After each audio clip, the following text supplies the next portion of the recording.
Okay, we're recording. Welcome to BU. I don't know anything about this game. All I know is that it's a choose your adventure kind of. Okay. Spelling mistakes are not mistakes. They're little Easter eggs for you to find. See if you can find them all. How dare you think I'm bad at typing? I wasn't diagnosed as the most dyslexic person the doctor had met.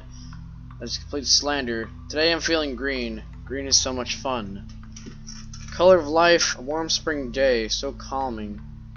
Filled with sirens' call of nature, but under the surface there's so much rot and infected cut.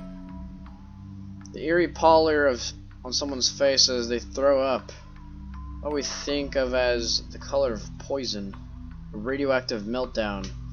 Nearly every Disney villain is enshrined in green to their big number comes. Contradiction, life and death, growth and decay. That's why green's so fun. So that's how I'm feeling today. Green. How are you feeling?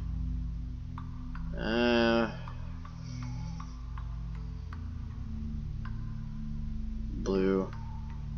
What do you prefer, day, dusk, or midnight? I prefer day. What's your favorite book?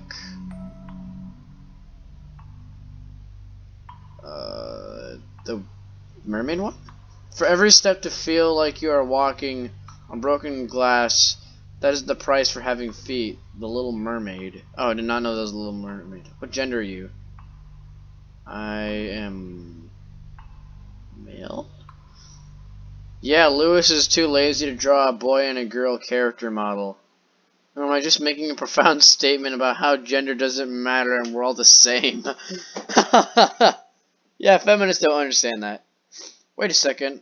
I really should have said that they're not lazy things. Lewis remembered to go. Oh, never mind. They forgot to. I realized that they forgot punctuation. Lewis, remember to go back and edit this out. Be you.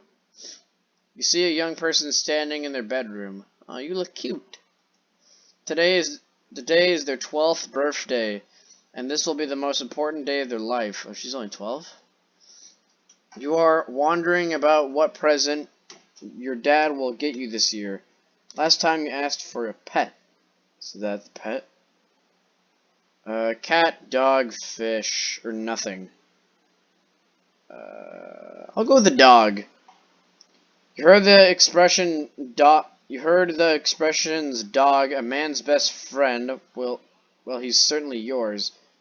He barks and loves to play and is always happy to see you. It feels like a negative emotion never crosses his mind. Always ready to love and play, at heart you feel the same.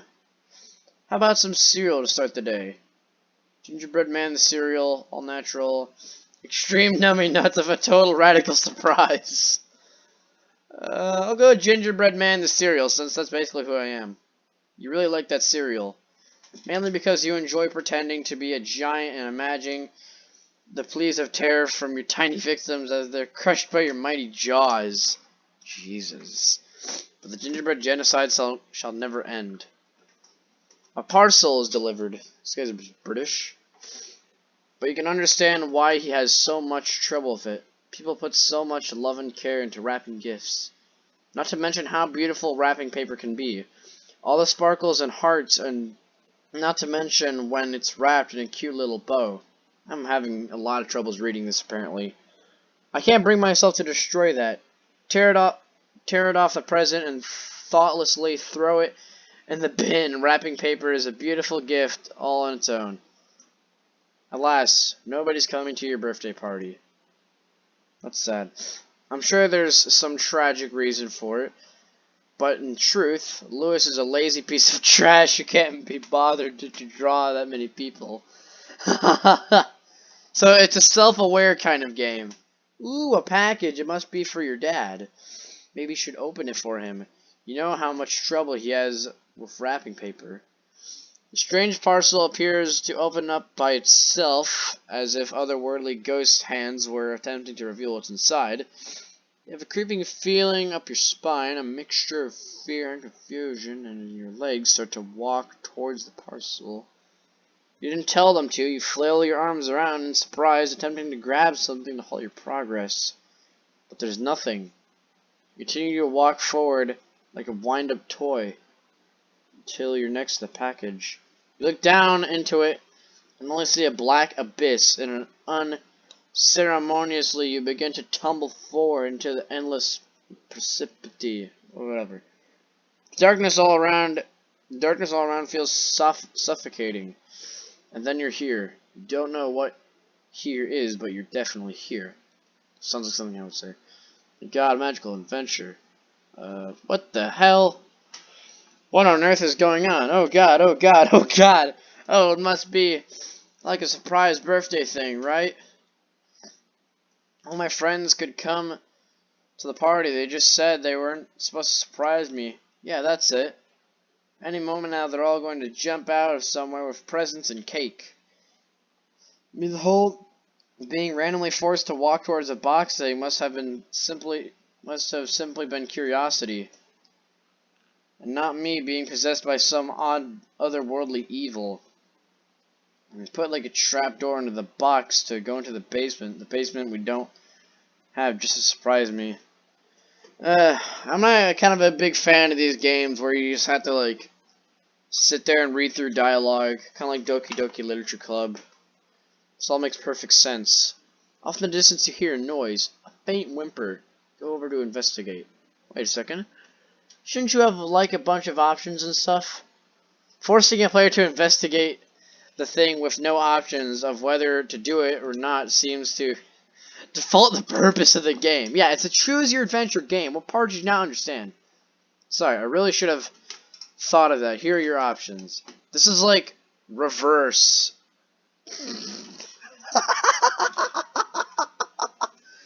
Investigate the crime scene, investigate the crime scene, investigate the crime scene.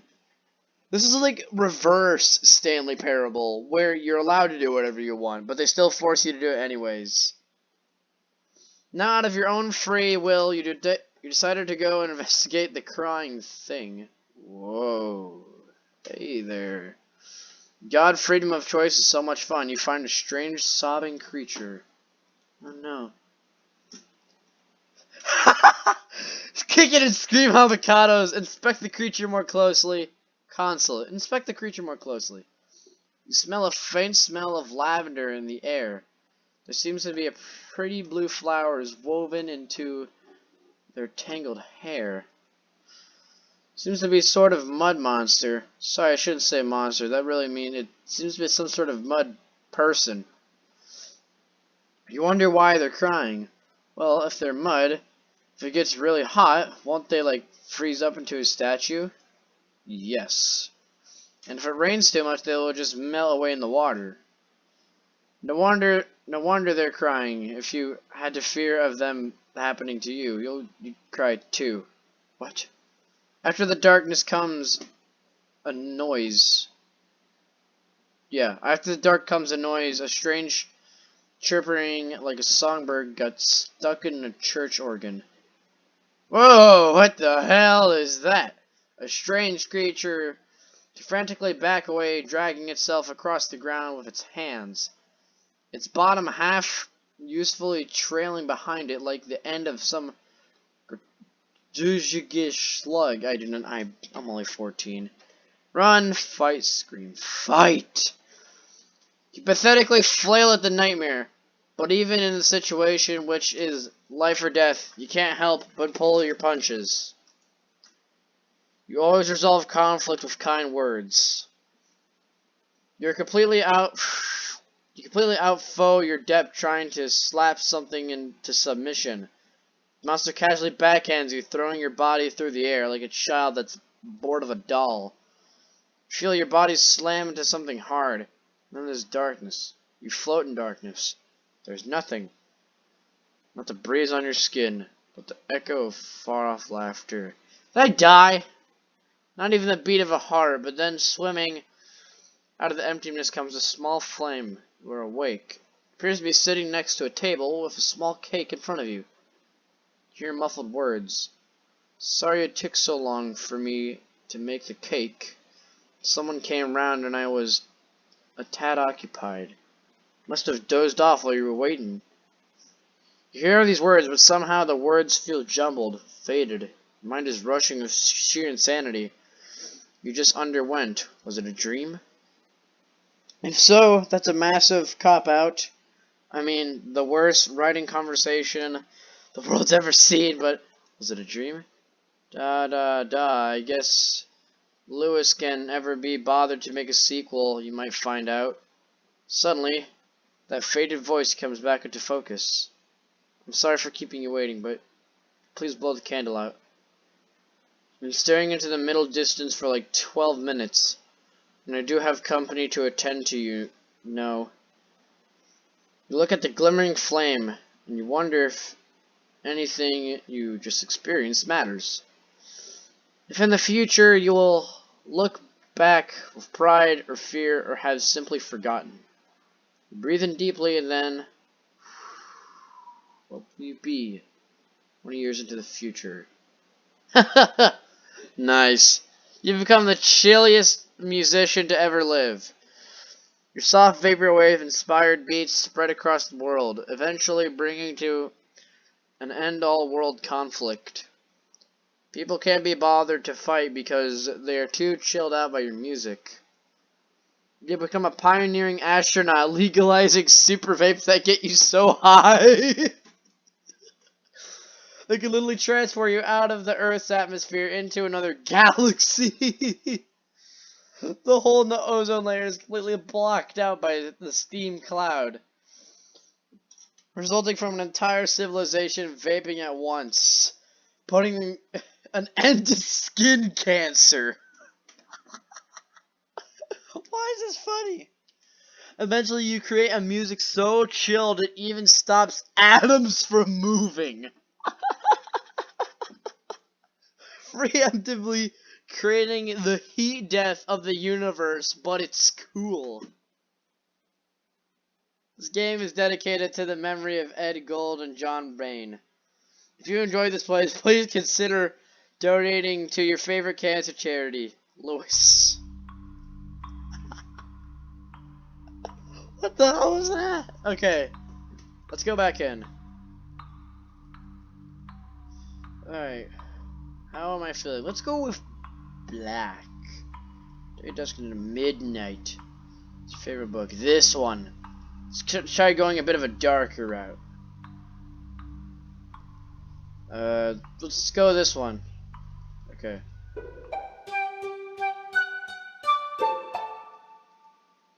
I don't remember that music. They're the fish. I think I missed some of the dialogue by accident. Whatever. Let's go all natural. No additives, environmentally friendly and locally. This is your favorite cereal. Shame it doesn't say what is on the box. It is all natural, so it's got to be good, right? And I heard it's a fair trade. It doesn't matter that if I try to eat its own way out of the box and appear to dissolve your spoon. Because in your heart you know it helps the environment and small business people, and there are poor kids in Africa who would love to eat this. Admittedly, this cereal would probably love to eat the... What? Parcel delivered. Your enemies are always whispering in the shadows trying to get you, but you're one step ahead. You always make sure repeatedly to just stab any post. Okay, so yeah, it does depend. It's okay. The time I found a bomb, but the person who made it was smart. I didn't even know which wire to cut because they made them all red and so closely interwoven. Dad said it was just a red jumper that Gran had knitted. But we know the truth. Alas, nobody coming to your birthday party. Think strange parcel. Okay, yeah. Darkness all around you. Oh yeah, there's a different shirt. I've gone insane.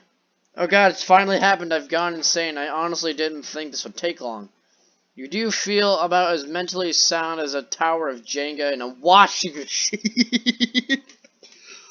Or about as mentally sound as someone who's so deluded that they would think that jokes funny. Clearly an incurable, insane individual who lost complete contact with reality. You vaguely wonder what horrors your subconscious will bring. Oh God, I hope this isn't that tap dancing lobster that appears on occasion in your nightmares. The crustacean keeps trying to sell you something, but you have no idea what it is. But when you finally succumb and buy the thing you selling, you find out it's your own face, and you wake up covered in sweat. Off in the distance, you hear a noise, a faint whimper. Go over to investigate. Wait a second. Shouldn't you have like a bunch of options and stuff? Forcing the player to... Okay. What happens if I click this one? Now out of your own free... Okay. Kick and scream avocados. Walk calmly toward the creature and kick it squarely in the chest. It buckles over, whimpering, have a sudden inexplicable urge to yell avocados over the crumpled creature's bodies. You think it's a retarded idea, but you go along with it anyways. You can't be bothered to argue. That's funny. That's funny. You know not to trust crocodile tears, and that thing was clearly a hell beast. And you have smitted the fool creature. It's smited. You vaguely wonder that this wasn't a hell beast, and it was inappropriate to kick a random somebody. At the time someone offered you a free sample, and you thought they were trying to poison you. But you shudder off the thought the free sample person deserved it. How dare you sneak up on someone like that? Anyways, it tasted shit. After the darkness comes a noise. Sure, yeah. Alright, run, fight, scream. Try to scream, but the sound chokes out your throat. You're so scared, even your vocal cords are too frightened to move. This thing leers over you and the mud monster. It is said your imagination is better at scaring than real. I'm so bad at saying things. And with our protagonists, their imagination was very good at scaring them. Sadly, in this case, really surpassed it. For time, you can only hear faint screaming and some oddly oozy gurgling noises, and then darkness consumes you. Float in the darkness.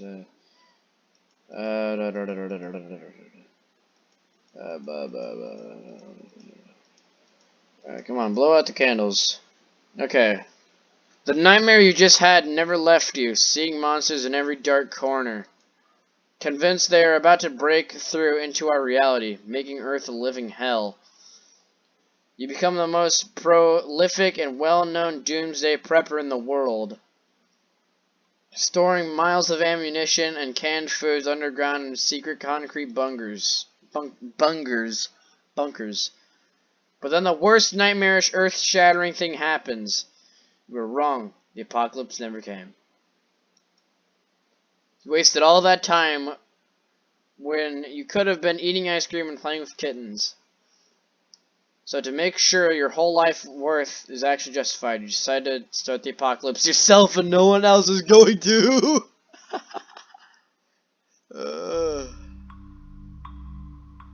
Alright, I think I'm definitely going to record more of this.